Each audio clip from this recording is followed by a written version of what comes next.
que en el libro de Hechos, capítulo 3, en esta mañana, ¿te acuerdas que te dije que había un hombre llamado Simón, que después Jesús le cambia el nombre y le pone el nombre de Pedro? Y dice la Biblia en el capítulo 3, este hombre que era un iletrado, este hombre que era un ignorante cuando Jesús lo conoció, que solo era un pescador de peces, porque era un pescador, este varón, estando, dice, un día, Pedro y Juan, dice, subían juntos al templo, eran como las 3 de la tarde, es decir, en el momento de la oración, y vieron allí a un hombre cojo de nacimiento.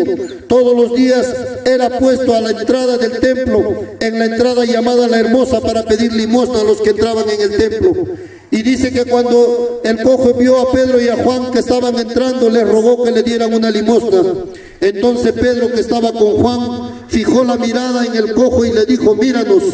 Y el cojo se le quedó mirando porque esperaba que ellos le dieran algo, pero Pedro le dijo, no tengo oro ni plata, pero lo que tengo te lo doy, y en el nombre de Jesucristo de Nazaret, levántate y anda.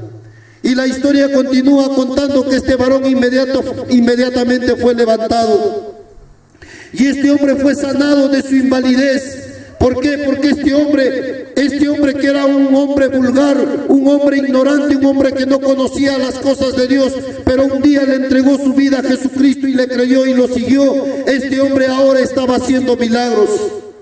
Este hombre ahora estaba sanando a un inválido, un paralítico. Y entonces Dios estaba obrando a través de este hombre sencillo y humilde, como Dios quiere usarte a ti también. Y quiero leerte algo más. Dice en el verso 17 de Hechos capítulo 3, dice que Pedro empezó a hablar y empezó a decir, hermanos, yo sé que tanto ustedes como sus gobernantes lo negaron por ignorancia. Aquí está hablando de Jesucristo. El hombre siempre está negando a Dios por ignorancia, pero Dios cumplió de esta manera lo que ya había anunciado por medio de todos sus profetas, es decir, que su Cristo tenía que padecer. Por lo tanto, mira lo que vuelve a decir Pedro. Pedro también escuchó a predicar a Jesucristo, y Pedro también vuelve a decir lo mismo, y mira lo que dice. Dice, por lo tanto, dice Pedro, arrepiéntanse y vuélvanse a Dios para que sus pecados les sean perdonados. En esta mañana yo también te digo lo mismo que dijo Jesús y lo mismo que dijo Pedro. Arrepiéntete, amigo de Cusca, hermano, hombre, mujer, joven, señorita. No importa la edad que tú tengas, porque dice la Biblia que desde que hemos sido concebidos en el vientre de nuestra madre, hemos pecado contra Dios. Por eso en esta mañana yo te invito a ti, que tú puedas reflexionar sobre esta palabra que Dios está enviando a tu hogar a través de estos parlantes. Arrepiéntete de tu pecado antes que sea demasiado tarde, porque recuerda que el amor de Dios también tiene un límite, y el único límite es tu existencia. Si tú mueres sin Cristo, morirás sin esperanza y te irás en condenación. Quiero agradecerte, querido amigo, hermano, por esta mañana, y quiero pedirle a Dios que esta palabra pueda llegar a tu vida. Y voy a orar en esta mañana por ti, porque sé que está donde estés, me estás escuchando. Porque gracias a este avance tecnológico, hoy puedo entrar a tu hogar. De repente podría estar gritando en la esquina de tu casa y no me escucharías, pero a través de estos parlantes tú me escuchas.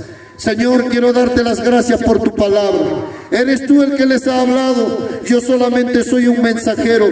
Yo solamente, Señor, soy un hombre, un atalaya que está gritando tu nombre en estas calles, oh amado Jesús. Y te pido que tengas misericordia por las personas que están escuchando este mensaje, Señor. Y agradecido estamos por el tiempo que nos has dado, Señor, de estar aquí, juntamente con mis hermanos Clever, mi hermano Eulogio, hay muchos siervos aquí, por el pastor. También oramos por el pastor Jorge, te pedimos que lo ayudes. Oramos por el pastor Dori y por todas las personas que un día tú levantaste en este lugar, y te pedimos por aquellos que han retrocedido, que ellos puedan volver a tus caminos, y que este viernes podamos disfrutar de tu presencia, Señor, porque sabemos que cuando tu pueblo se reúne a alabarte, ahí estás tú. Señor, gracias por este tiempo. Bendecimos este hermoso pueblo en el nombre poderoso de Jesús de Nazaret. Amén y amén.